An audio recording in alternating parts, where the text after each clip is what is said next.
บริเวณทางบาดนี่พี่น้องเอ้ยมืดฟ้ามัวดินหมดเลยโอ้คือดีแท้โอ้คือบริการดีแท้พิเศษเด้ฮะพิเศษเด้มียังพิเศษไอ้นิ้วบ่ได้แต่กันชี้แขวอยู่ยืมมือได้เบิ้ง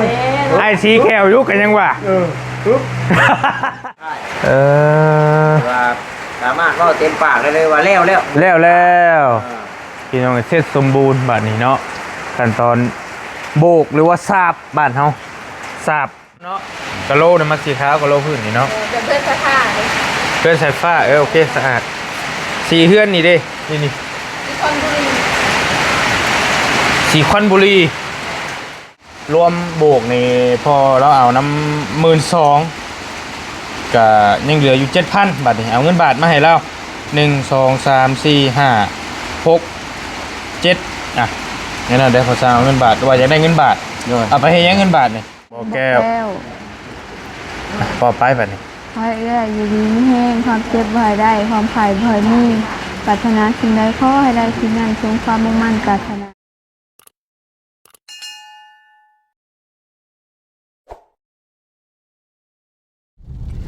ไปจวดพี่น้องจวดบอลลี่กำลังเดินทางไปมุ่งหน้าไปเฮือนน้องน้อยไปจ่ายค่าสร้างก่อนทางน้องตาเพิ่นส่งมาหาบอกว่าสร้างเพิ่นโบกแล้วมื้อนี้ว่าซั่นมาพร้อมผ้าพร้อมฝนพี่น้องเอ้ยฝนตกอีหลีรอเนาะมืดฟ้ามัวดินจริงๆมันก็ยังบ่ได้ค่ำนะตอนนี้ก็นัง4 โมงไปปลายแต่เว้นยังอยู่สูงเติบอยู่คันว่ามันบ่มืดฝนแต่ว่าอันนี้แบบมืด มืดฟ้ามัวดินโอ้ดิเธอสุดยอดพี่น้องเอ้ยเนาะบอลลี่กำลังแลนมุ่งหน้าไปเพื่อนน้องน้อยสิไปจ่ายค่าสร้างก่อนกำลังสิแล้วขั้นตอนโบกเดี๋ยวไปล้มรายละเอียดน้ำกันว่าสิเฮ็ดแนวใดต่อไปเพราะว่าฝนมันก็ตกนี่นะพี่น้องเอ้ยฝนตกแท้ตกว่ามืดตื้อเลยกำลังมุ่งหน้าเดินทางคนเดียวได้บอลลี่ก็ได้มันก็เดินทางมาคนเดียวช่วงบรรยากาศแรงๆในจักหน่อยอ๋อต่อแรงมืดคักบัดนี้ก็ได้ต้องเปิดตารถนะพี่น้องเห็นบ่เทิงฟ้าเห็นบ่มืดแห้งอุ้ยนี่ต้องเปิดตารถไปว้าติต่อ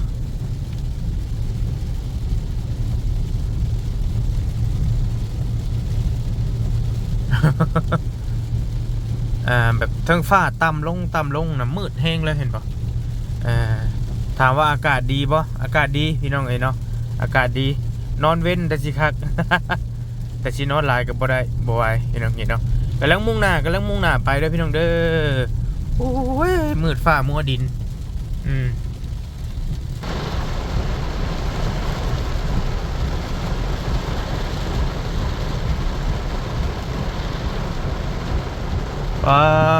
ต่อบริเวณทางบาดนี่พี่น้องเอ้ยมืดฟ้ามัวดินหมดเลยโอ้น้ำท่วมกับบัดนี่แล้วน้ำที่ท่วมก็ได้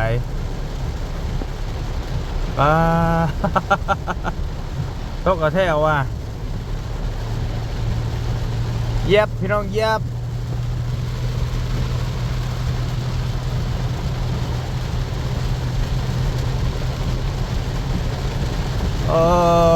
ต่อ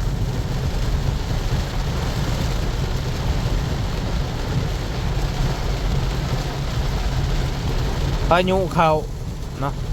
ตกไปเบิดเลยทั่วไปเบิดเลยง่วง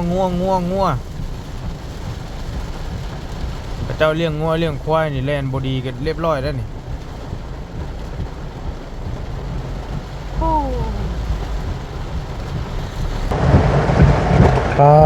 ติดต่อพี่น้องเนาะฝนตกเอาแท้ว่าจนสิบเห็นฮอดทางใส่ละเฮือนน้องน้อยเขาเป็นได้ใดโอ้โหปุ๊ใส่ปุ๊ยังน้องบอต้ายังอยู่พี่น้องยังบ่ทันในเมื่อเนาะเบิ่งก่อนลงได้อยู่บ่ล่ะนี่หาทางลงก่อน ตน้ำไหลไฟดับผูกน้ำท่วมแล้วเพิ่นน้องน้อยบาดนี้ก็ได้ปอผูน้ำเป็นทรายไปพี่น้องไอ้ผู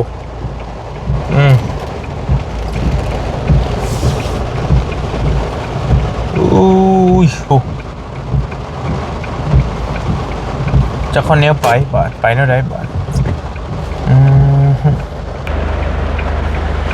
น้องน้อยเอาคันจอกมาหับโอ้คือดีแท้โอ้คือบริการดีแท้ฮะมียังพิเศษฝนตก เดี๋ยวมันเปียกโอ้ยพี่น้องนี่รถเปียกไปเลยนี่นะบังกันมาพี่น้องเลยเนาะ ยังเรียบร้อยแท้นี่ฮะเรียบร้อยปันผ่าพับไว้บ่หนาวได้เหรอ สวัสดีด้วยน้องเด้อมื้อใดแท้วันเกิดน่ะ เมื่อวานนี่น่ะ ว่ามื้อนั้นคือว่าวันที่8ใช่ เรื่องวันเสาร์หลายคนนะFC ก็หลายคนบางคนก็เดือนเก้ากู นะตัวนะหน่อยนี่ วันนี้เอาเกิดโกมาเนี่ยว่ามื้อนี้ว่า ตัวอยากได้เค้กนะนี่นะบางคนก็เพิ่นว่าวันที่7เดือน8บัดเพิ่นส่งคลิปมาให้เบิ่งน่ะบัดน้องเอาใบซื้อขายรถนั่นกับหมูครัวหั่นไอ้อ่านนั่นเพิ่นว่าไอ้อ่านน่ะวันที่7เดือน8เพิ่นว่าเพิ่นส่งกันว่าเพิ่นแคปหน้าจอมาตอนนั้นเพิ่นว่าไอ้อ่านตอนไปกันเบิ่งอยู่ไอ้ก็เบิ่งอยู่ตอนเอาสมโนเพิ่นมาก็เบิ่งคือกันเพิ่นคือเดี๋ยวเพิ่นน่ะเกิดวันเสาร์เพิ่นน่ะเนี่ยว่าเราบอกเจ้าเมื่อไหร่เราวันเสาร์ที่เท่าไหร่วันที่8วันเสาร์มันไปถึงวันที่8เดี๋ยวมันถึงวันที่7บ่แม่นวันศุกร์มันถึงวันที่7เพราะบัดนั้นทำมันกลัววันที่7 MC ว่ะอย่าแล้วแต่มันผ่านเลยเด้มันผ่านไปแล้วกันแล้วกินข้าวเอากินข้าวอยู่ในร้านไอ้ต้มอันน้ำหวานของอุ้ยอ่ะบ่เบิ่งฮะเหนียวมันจะไม่เหนียวอ่ะรู้ฮะตายฮะบ่มีขาใช่มั้ยได้อยู่ฮะสวัสดีแล้วพี่น้องเด้อเบิ่งหาว่าอันนี้บ่ต้อนรับอ้ายบ่นี่โอ้ได้แล้วของมักได้นี่น่ะ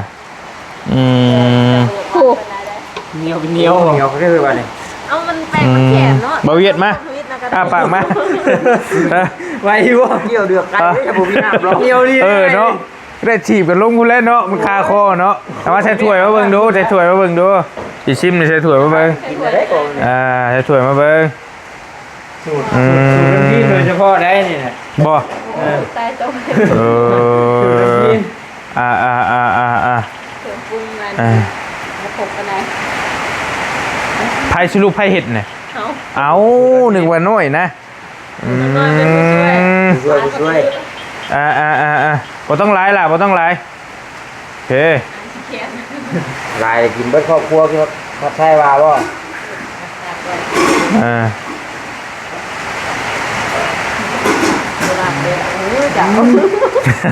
น้องเผ็ดแล้วเกี่ยวกันไปเลยขอบใจเด้อฟังดู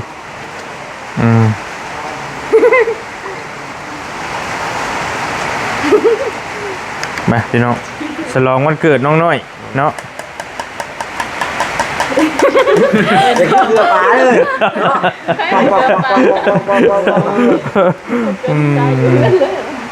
จางหรือเค็มบ่หวานบ่แซ่บโคตรทุกอย่างนี่แล้วมันจังบ่เพิ่มไขมันพอดีกินสำหรับคุณบ่มักหวานแต่เอาน้ำกับกะทิบ่ได้บ่กะแม่อยู่เพิ่มกะทิอีกเพิ่มหวานอีกเพิ่มมันอีกนะสำหรับคนมักหวานแต่คำคนมักแบบบ่จัดไปได้กับพอดีประมาณนี้บอลลี่นี่กินยังแบบว่าต้องเข้มข้นนะต้องถึงที่สุดนะด้วยพอแล้วกันหน่อยที่ว่ากินหวานเนาะกินหวานคือต้องหวานเลยนะแซ่บแต่ข้าวตะกี้นี่เอิ้นโจ้มันอย่างวะมันเทียนมองอยู่มันอย่างมันเทียนเฮานี่บ่มันเทียนมันเกี่ยวบ่แม่ บ่ได้แล้วเนาะบ่แม่นนิ้วเพิ่นเนาะ บ่ได้แล้วก็จมยอดได้น้ำจิตบ่เวีย ขนมได้แชร์ผู้ว่าให้ก็บ่ได้ได้ห่างเดียวใจเดียวหรอก บ่ อันเดียวใจเดียวนั้น มาถามว่าผู้ใดอันผู้ว่านะเพิ่นบอกว่ามีแต่ผู้นั้นแหละผู้นั้นแหละ ให้เอ้ยไม่ป้อนนะป้อนนะไอ้สีเขียวอยู่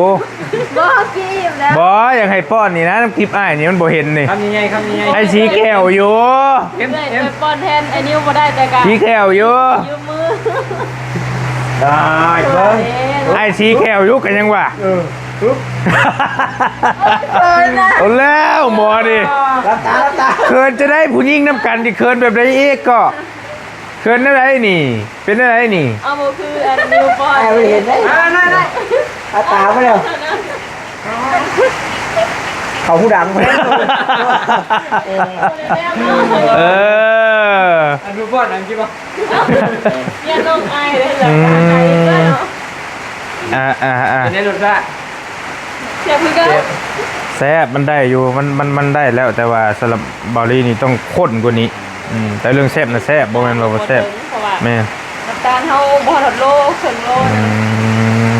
นะ พอดีแล้วซ้ำนี่พอดีแล้ว เห็นลายมัน มือ มือวานนี่บ่คักแน่บ่วันที่7 เดือน 7บ่ตาเบิ่งในสัมมโนแม่นได้เนาะ เย็บเย็บแปะ 7 เดือน 8บ่18 ปีเราเป็นภาพผู้เยาว์หยอกเลย ฮะ ถือว่าเป็นภาพผู้เยาว์เลยเด้อ เป็นสาวแล้วบัดนี้เด้อ บัดนี้ เป็นสาวแล้ว ตัดผมเลย บ่ เรื่องวันชมผมใหม่นี่ แต่งตัวใหม่เลย18 ปีรถ ชิ่งคือเก่าๆเลย มีได้ประเทศรุ่นนั่นหน่อยเนาะ เป็นสาวเต็มตัวแล้วบัดนี้เนาะทางเงาเต็มเงาเต็ม ฮะ ยังบ่เต็มอยู่ เสียสดก็หมายว่าเสียสดได้แล้วบัดนี้เนาะ ยัง ไอ้ว่ามันผ่านมาหลาย มันเลยมาแล้ว ป้ากูสิไข่เลยเนาะ รุ่นโบก้าพักหัวจิไข่เลยนะ เอาไปอย่างที่พูดดิ อ้าวคนบริสุทธิ์ก็ผู้ถูกเต้ มาก็ใจชนาย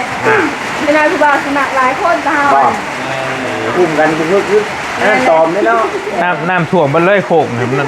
น้อยปักนะ ดูเห็นมีบอลอยู่ แมนบุ้ยมงอยู่เลยเบิดเลยน้ำเซแถวไหน อย่าตักเนาะแต่น้อยรวมเพิ่น แล้วบ่แล้วเนาะแล้วบ่แล้วพี่น้องเอ้ยเนาะ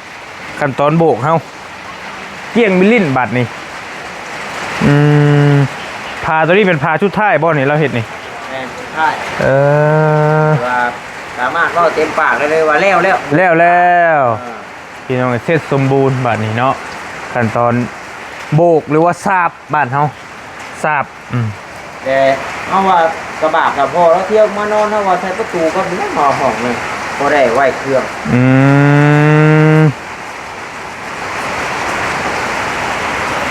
เรามาเราว่านั่งก็จอดอยู่เราแบบเจ้าของเพื่อนนอนบริโนอนเราแล้วนอนอยู่พี่บ่หน่อย ได้ ฮะว่าเราไปนอนยังอยู่พุ่นน่ะ นอนไม่ได้จะฟ้องเพื่อน ต้องขึ้นก่อนต้องครอบก่อนบ่ ต้องขึ้นก่อน ว่าดอกฝนตกไปนี่ก็ เอาคันเนาะบอกว่ายังว่า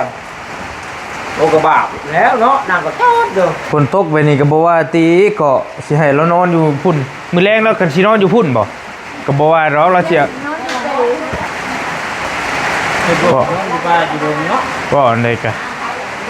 แต่เฮานี่นอนแล้ว บ่มันชั่วคราวก่อนได้ชื่อบ่ว่าตีเนาะบ่สร้างเอ้ยเป็นได้แล้วหรอบ่มาหานี่ เราทาแป้งแต่งตัวทาเลย บ่สวัสดีเด้อ เจ้าสวัสดี เรียบร้อยเนาะโบกเนาะ แม่งานผมคือว่าตัวบริบูรณ์แหละ สิเฮ็ดได้ต่อไปเฮาบัดนี้ แต่ว่าเฮ็ดเด้อตามแผนเจ้าบ่ได้ก็แล้วแต่พร้อมที่เจ้าสะดวกบ่ได้คัดหยังจันยา ถ้าสีถ้าได้บ่เอาสมมุติว่าฝนตกแบบนี้ มันก็ บ่เหมาะบ่ได้เฮาอะเนาะ เอาระบอกระไม้มีแต่ใช้ติดบ้านบ่หรือว่าเฮ็ดแบบใดตัวใด ติดบานก่อนจังท่าสีมันสิบ่เปื้อนบ่ โยมันก็มีส่วนนั่นแหละโยมนี้ นั่นแหละก็จังว่าประเด็นมันแบบ พอดีว่าเนี่ย เลียมเดี๋ยวจะมาเกย พดชาติจะยังบ่แห้งยาแล้วมันนั่นแต่งเงา บ่เวียดแก้ไขนี่เสียงว้าวเดินหาสร้างเนาะ พอแล้ว หันกระบะนั่นก็ โอ้ได้อยู่มีแต่วิธีการเจ้าเอาสิเอาตัวใด วิธีการ เดี๋ยว วิธีการ ตัวใดก็ใส่ตัวนั้นก่อนเจ้า วิธีการเฮากับ เบิ่ง พอดีว่าอย่างเงี้ยฝนพายุเข้าพี่น้อยเนาะจักสิเฮ็ดตัวใดก่อน บ่เห็นเลยสิสร้างสิได้เงินใช้ เดี๋ยวนี้ก็จุกอยู่นอนพลิกความพลิกงายอยู่นี่ โอ้ รถก็เพราะรถคนก็เพราะคนโอ้สลวนสลวีอย่างนี้แหละเอามา ติดกะโลบ่ติดกะโลก็ยันเงินบ่พอในกับปานนั้นเดี๋ยวนี้นะจักสิเว้าได้ใดแต่ตอนนี้ มันสลมุนไปเบิดเลยตอนนี้ แก๊สเนาะ แม่นพอดีว่าอย่างเงี้ยพี่น้อยเนาะติด2ห้องก่อนบ่ติดห้องนี้กับห้องนี้ก่อนบ่ทรายยังอยู่เนาะทรายยังปูนยังหั่นดิปูนก็ยังอยู่ ภายใน เพราะว่าคันเป็นไปได้อยากให้ท่าสีแล้วแต่ว่าอากาศมันบ่ได้พี่น้องบรรยากาศมันบ่ได้เลยแม่นบ่ได้เลย เพราะว่าแต่ขนาดเฮาโบกนี่คันเฮาลิ้นน้ำไหลก็บ่แห้งต้องเพราะว่าบล็อกมันอมน้ำได้ดีเด้เพิ่นบ่คือดินจีเด้มาเบิ่งแล้วเฮาใส่ พวกได้มัน แม่นแล้วเอ่อ อย่างเดียว มันยังบานยังหยังอีกได้พี่น้องหลายอย่างอยู่ หลายขั้นตอน บานประตู เอาว่าจะคือทักลินหวยติดบานบัดว่าได้ภาษี นั่นแหละประเด็นนั่นแหละ ยกน้อยมากงอกเอาไปป้ายจะพุ่นก่อนทาสีแล้วยกเข้ามา พอดีว่าอย่างเงี้ย เป็นที่ในเพิ่นผู้นอนเผานี่แหละนอนเผาเครื่องเผาคลองนี่แหละ กะโลเท่านั้นแหละบ่เฮาว่าบ่กะโลกสีได้หน่อยสีคันว่าสีเด้คันว่าสีมักสีหยังล่ะสีขาว แบบสีทองดีสีขาวกับขาว ที่เท้าที่ห้องพื้นบัดนี้เลยก็ สีโลแบบสีโล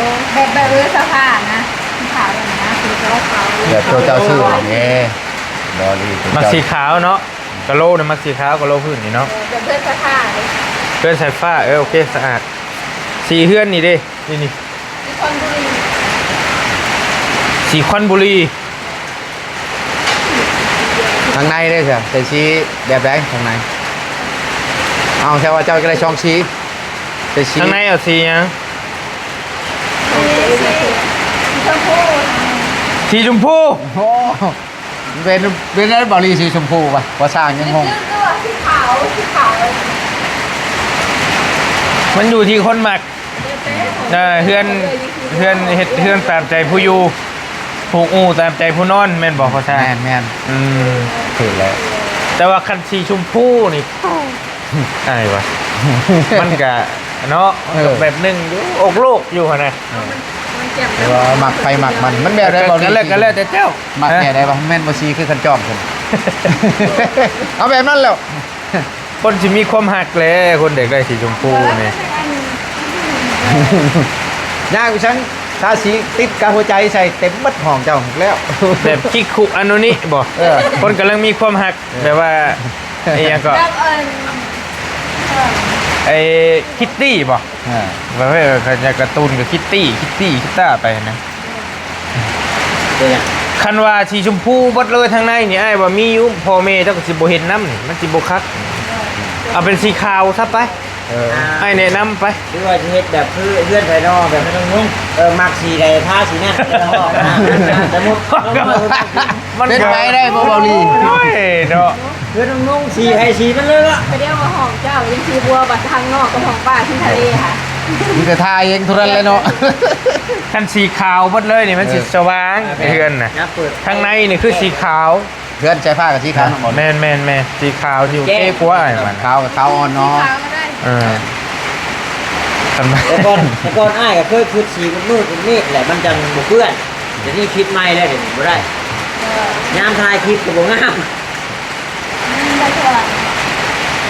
แต่ก็แล้วแต่เจ้าอะไรเขาเจ้ามาสีชมพูก็จะสีชมพูมาให้ สีขาว แต่ว่าให้แนะนำหั่นนะให้ไอ้แนะนำไอ้ว่าสีขาวดีกว่า เลย ทางในทางนอกก็สีคอนบุรีก็โอเคแล้วสีคอนบุรีหรือว่าสีคอนบุรีนั่นแหละภาษาไทยบอกสีคอนบุรี บ้านเฮาเอิ้นสีเทาสีเทาๆเด้เฮ้ยครับ มันมีจักค่ำคือว่าฝนตก เก้าค่ำมื้อนี้นะ เก้าบ่ เลยเก้าค่ำ แปดมือแปดค่ำบ่เนี่ยบ่เวียดได้ยินเสียงอยู่เจ็ด มือ ค่ำ 8ค่ำมื้ออ้ายมา มื้ ติ อ10ค่ำบ่บ่ลี 7ค่ำบ่มื้อนั้นน่ะ เจ็ดกับแปดนี่ล่ะ อืม ได้มื้อของมื้อเนาะ ต้องขับ บ่ได้มีใครได้ยินเสียงหยังติบัดนี้น่ะ บ่ได้ยินเสียงผู้ช่างรับวนๆครับ เจ็บพอทางกับบาจ้ากับว่า บ่ได้ก็ยังเหลือไม่ยังอีกเลย บ่ แรกเพิ่นนะ เออ มันบ่มีดอกคุณเขาปากกันอยู่เพียงหน้ามันชงมาคอยเบิ่งอธิษฐานเดี๋ยวมันบ่มี บางที่ก็ยันแบบยันคนห้องน้ำทางอะนะอ้าวแล้วมันแบบ ขี่รถ มันก็มีส่วนในตัวนั้นก็ได้ คือมื้อนั้นนั่งกินข้าวอยู่กินข้าวแล้วบ่พอช่างก็ได้ยินอยู่แท้จริงก็เขากายไปกายมาอยู่เนาะคุณลงเทื่อเขาเว้ามันจะคุ้นๆกับเสียงพอช่างก็มีเจ้าตาแบบว่าเขาแนวมื้อไหนก็ระแวงคือเบาลีเว้าแหละคือจะแนวเดียวไปบ่ได้ย่านมัน พ่อไม่ได้ถามพ่อจะบ่เรามานอนบ่ได้ยินอย่างบ่บ่มีอย่างดอกสันแล้ววันนี้แก๊สเท่าไรพอถามว่าใช่ติดกิโล โอ้ จำเก่าบ่ แล้วเก็ดอร่อยที่เก่า แก๊สละ100 บาทวันนี้เขาจะถามว่าห้องนี้ใช่จะแก๊สนี่ห้องนั้นใช่จะแก๊สสมมุติว่า เอาเบิ่งไล่ขนาดเนาะบวกลบคูณหารเนาะเพราะว่ามัน7คูณ6เลย6 7เท่าไหร่ เจ้าไรเบิ้งเจ้าไร วันนี้ก็ลบ2ห้องนะออกแล้วก็ไล่ช่องห้องนั้นเขา อันนี้ยังบ่ทันเท่าว่า ยั ยังเงินบ่พอนะติดตัวนี้กับตัวนี้ก่อนจะหางานให้เราเฮ็ดต่อเนื่องหั่นนะความหมายว่า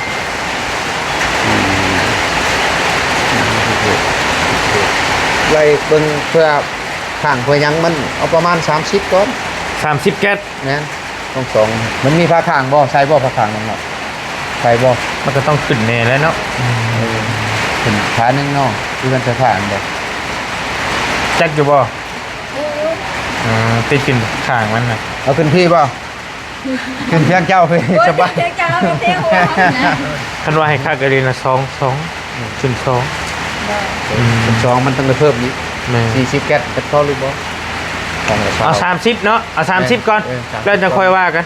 มันยังหลายขั้นตอนบัดนี้บ้านอีกเนาะบันต่อ คือนั่นแหละเฮายังเงินบ่พอประเด็นน่ะ ชี้เจ้าอีกบาด แม่นสีอีก หลายอย่าง แต่พอสร้างติดอันนี้อีกนี่ จันก็บ่ผิดความผิดง่ายเลยพอจักครั้งนั้นครั้งนี้จำปาตะปักพื้นน้อยๆโลดคดอยู่คดเอา ค่าแก๊สอีกค่ากะโลอีกหั่นนะ30 แก๊สมันสิตกสู่เท่าไหร่ค่ามือเรานี่ฮู้แล้วนี่30ก็3,000เนาะ3,000 บาทถ้าสร้างพอเราติดนี่แต่แก๊สจะถึกแก๊สเท่าใดอีกบัดนี้กะโลกันก็ไปไล่เบิ่งอีกหั่นนะ น้อยอร่อยปลายบ่ลิ มันแล้วแต่เกรดแล้วแต่ขนาดแล้วแต่หนามันหนาใหญ่หนาน้อยอีกก็บ่ได้ซื้อแต่โดนแล้วเฮาก็ได้แต่ว่าซื้อมาติดเฮือนตอนนั้นก็200ปลายนี่แหละของไทยยังดีนะ200กว่าบาทนี่แหละประมาณนั่นแหละนั่นใดก็แล้วแต่มีแต่จะเอาเงินมาให้มาจ่ายให้พอสร้างแล้วบัดนี้แล้วบุกพี่น้องไอ้เนาะ และงานโบก ถือว่าโอเค แต่งานตกแต่งเพิ่นถ้าเพิ่นได้เฮ็ดเพิ่นใดโบกเช้าเฮ็ดผนักแล้วแต่เพิ่นร่วมกันคุยกันถ้าเพิ่นได้เงินบางเทื่อบ่ยันว่ามีผู้เอาให้เทื่อละ100 200โฮมไว้รถก็ได้เลยเด้ก็จ้างประชางเฮ็ดผนักก็ได้นั่งคอยผู้เบา บ่เรือดอกเบิ่งเรืออยู่บ่ จำบ่เรือเลย บ่เรือบ่เรือ ขนาดประชางนี่ โอ้อยู่ เชื่องไว้ทำได้ก็ยังบ่ยัง บ่เรือแท้ๆหน่อยอันหน่อยอื่นเสืออยู่หน่อยนี่บ่เรือ บ่เรือยังบ่ลิบ่เรือเงินบ่ บ่เรือเงินนั่นแหละ จะมาบ่เรือไปหลักลิ้นนะ อย่าแล้วเพื่อนราคากระเปื่อน เดี๋ยวทานหน่อยนึงเดี๋ยวไปเอาเงินมาให้พ่อสร้างก่อนครับค่ะพี่น้องเอ้ยพอดีจ่ายเงินพ่อสร้างก่อนบัดนี้M100กินM100ก่อนนั่งประมาณนี้แหละพี่น้องเพราะเพื่อนอยู่มันสภาพมันก็ยังบ่ทันได้นี่ เฮ้ยจางหลวงเอ็มร้อย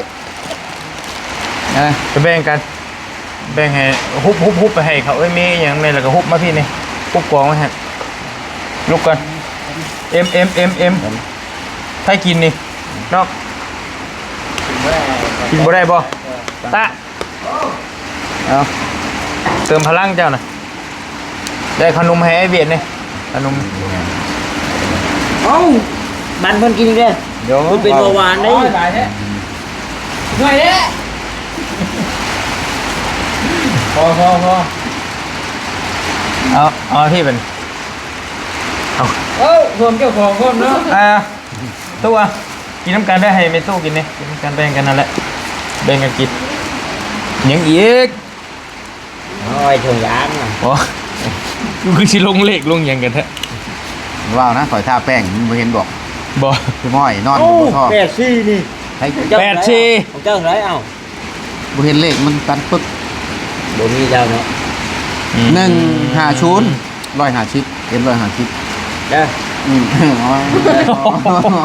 เฮ็ด เฮ้ยช่องบินได้เห็นขึ้นยินเหล่ากินอย่างแค่นี้ เห็นว่าทดลองเพิ่นน้อยๆ เดี๋ยวได้อยินเราลองมา บ่วันนั้นเพิ่นเด้ มันเกิดนะ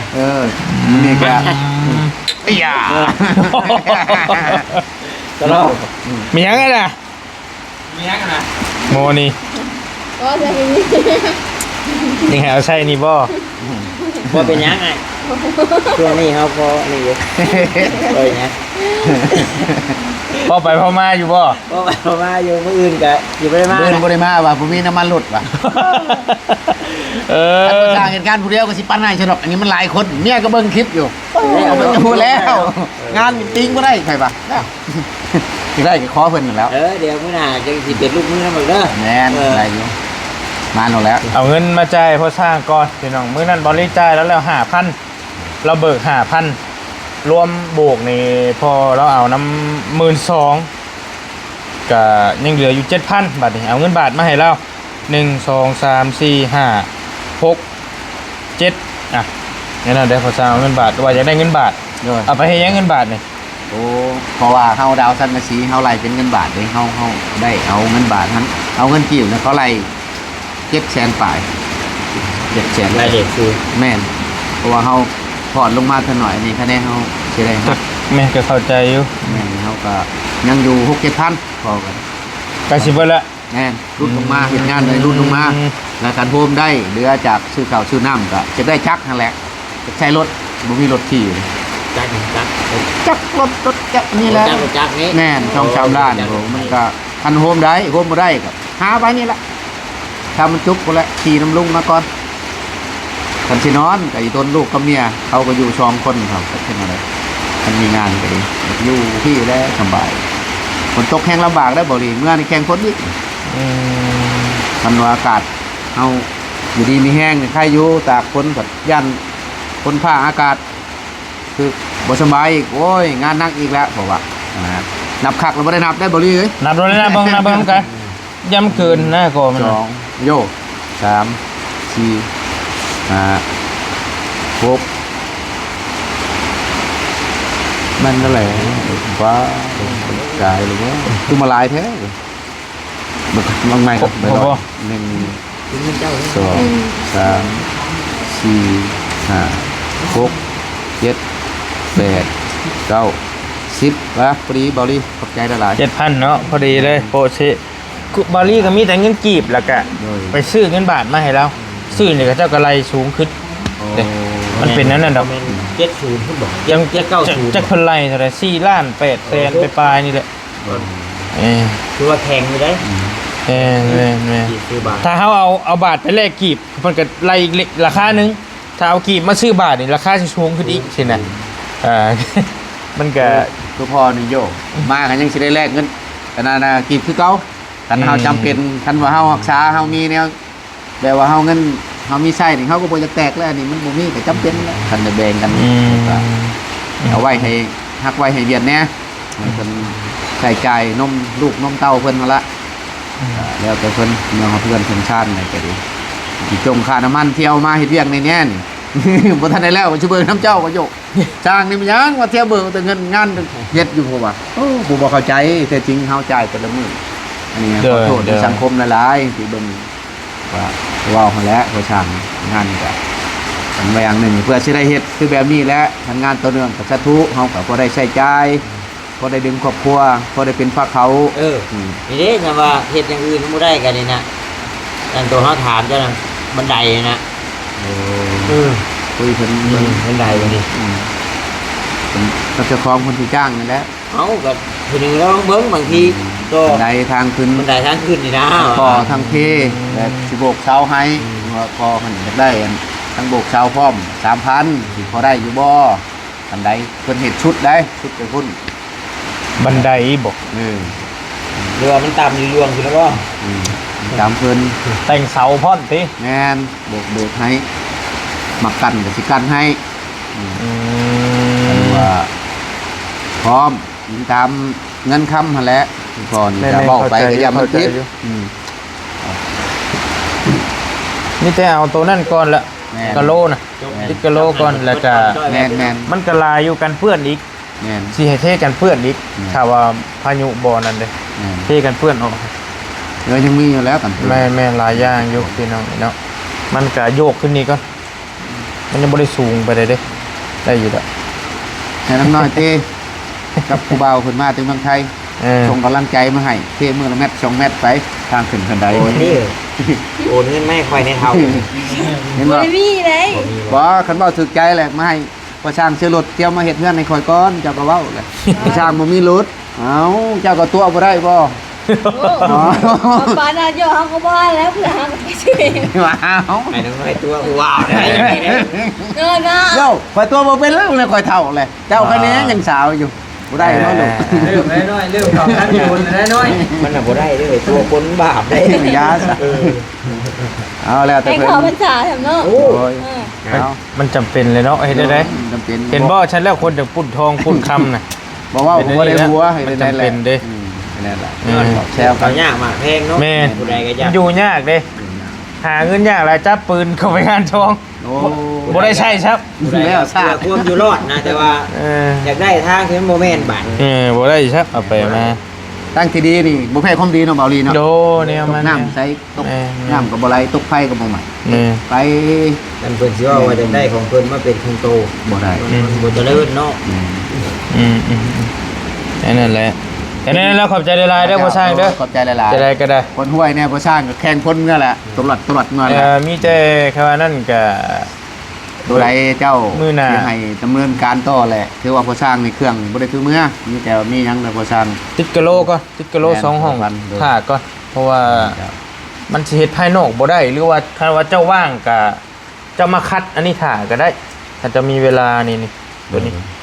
คัดตัวเตรียมทาสีนี่มันต้องคัดก่อนแม่นบ่ แม่นคัดแล้ว มันต้องทูก่อนนะ แม่น เอาก็สิให้ ก็สิได้ทาย สิให้เจ้าเฮ็ดเบิดนั่นแหละกระมือใดพร้อมเฮาสิซื้อสีมาแหละ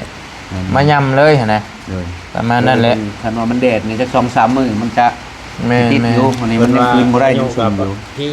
ฮอดวันที่11 ครับโธ่ ที่ วันนี้ เจ็ด มัน หาที่11เลยค่ะ วันนี้มันที่8บ่มื้อนี้ ที่8 ที่8มื้อนี้นะ เก้า11อีก3มื้อพี่น้องเอ้ โดยบ่เฮิงนับ3มื้อ อืม ทำสิบ่ตัวเด้สิบ่มาใหม่ ว่ายามปวดมันติดเลยนะตัวใดมีเวียกก็เฮ็ดก่อนไปพอได้ จ ใช้ ริงๆก็อยากให้เฮ็ดให้เบิดนี่แหละอยากติดฮอตเพดานอยากติดฮอตแอร์ฮอตหยังให้พุ่นแหละแต่ว่ามันก็แม่นถ้าเบิ่งเงิน มานั่งแล้วทางนั้นสิได้แอนั่งแล้วโอ้ยมันเปียกแล้วน้อยมันเปียกลูก เฮ้ยก่อนจะต้องไปผ้าก่อนเด้ลืมไปแล้วบ่ไปว่าบ่มีเด้ ข้างนอกกัน ไปผ้ากับ เว้ แม่ ย กับเพื่อน ปวดขาปวดขา บ่ตาถามเบิ่งนั่น50,000เอส ขาไผผ้านี่ ให้เพิ่นมาไล่เบิ่งทางเองเด้อ บ่เอาเข้าบ่เรือแบบ เอาเข้า ดึงไว้ได้ใช้สาย เป็นหน้าครับใต้ 50,000เอสมาเติมใช่มันก็ชูชีกันเลยหน่อยลื่นของผู้ช่างมีแต่10 ปลายพันนี่แหละพออยู่ได้มาเบิ่งคันเนาะเฮามี ดึงมาจากพุ่นบ่ สี่ น้าคำใต้ผม แต่ว่าทั้งนี้นี่ให้ไกลบ่หน้าครับใต้เพิ่นมาวัดเบิ่ง เออไกลดิเนาะ เพราะว่าก่อนให้เพิ่นมาไล่เบิ่งนั้นน่ะมีแม่เพิ่นถามเพิ่นคิดว่ายันว่าดำหมื่นดำอย่างเดียวโอ้หมื่น เพลงเนาะ 50,000ปลายต้องเพิ่นก็ว่า55,000พุ่นแหละแต่ว่าเพิ่นลดให้อยู่ อยู่เมืองอาเทพรบ่ลืมเมือง นี่แต่ทางให้อันที่เขาเงินสายตา โมเมนต์บ่ที่เข้าไปโปรพันเอาในเมืองนี้ อ๋อเพิ่นกะเล่นเองเพิ่นเนาะ อืม ก็ฮู้จักกันอยู่เนาะ แถวนี้มันบ่มีหม้อแปลงเด้แม่นอยู่รักใกล้ๆที่กับแม่นสิดึงไฟแห้ง แม่น สูง บ่ได้ ที่ได้ว่า มันจะถึง ต้องปุ๊บดึงมาแต่หม้อแบงหม้อ นั่นแหละ จ้ะ ลมกับน้องก็ขอบใจได้หลาย ขอบใจหลายๆ ออกมือเลยบ่ เบิ่งผลนะครับเยี่ยมเลยแหละ โอเคไปพักผ่อนก่อน เราจะ มาถ่ายรูปหน่อยๆมั้ยถ่ายรูปน้ำบ่ช่างหน่อยมั้ย มา มาถ่ายรูปก่อนลีๆได้แล้วขอบใจยังมานี่เจ้าน่ะบัดนี้นั่งลงเพื่อนบ่มีแต่ขั้นตอนนี้ก็ถือว่าจบแล้วเนาะพี่น้องเนาะก็มีแต่ฝากให้น้องน้อยให้แล้วผมขอบใจขอบคุณเอื้อยใจดีเพิ่นเด้อเอื้อยใจดีที่เพิ่นซอยเจ้าให้แหละเพิ่นอยู่บ้านต้นเพิ่งเมืองต้นเพิ่งอยู่แข่งบ่อแก้วเนาะ เลย ดอกมือขอบใจเพิ่นแน่ น้อยก็ขอขอบใจเอื้อหลายๆเด้ออยู่บ้านต้นพง เมืองต้นเพิ่ง เมืองต้นพง แข่งบ่อแก้ว พอไปบัดนี้ ขอให้เอื้ออยู่ดีไม่แห้งความเจ็บบ่ให้ได้ความภายบ่ให้มีปรารถนาสิ่งใดขอให้ได้สิ่งนั้นสมความมุ่งมั่นปรารถนาจะเจ็บจะจนลำรวยๆเด้อเด้อสาธุ สาธุก็มีแต่นั้นแหละพี่น้องเอ้ยแล้วบริษีดำเนินการในขั้นตอนต่อไปเงินก็ยังเหลือบ่หลายแล้วเริ่มลอยลงแล้วเดี๋ยวสิไปไล่ตืมว่ามันเหลือเท่าใดแท้กันไล่ๆเบิ่งคร่าวๆอยู่แต่มาหักมาจ่ายให้พอสร้างนี่อีกเดี๋ยวสิไปซื้อกะโลมาติดในเพิ่นจัก2ห้องก่อนมันก็จังให้มันนั่นแหละก็จังทาสีจังซื้อบานประตูอีกเบิดลายอยู่เด้พี่น้องเนาะอยู่ดีมีแฮงสบายดีแล้วพี่น้องเด้อขอขอบใจหลายๆจังได๋ก็จังค่อยว่ากันบ๊ายบาย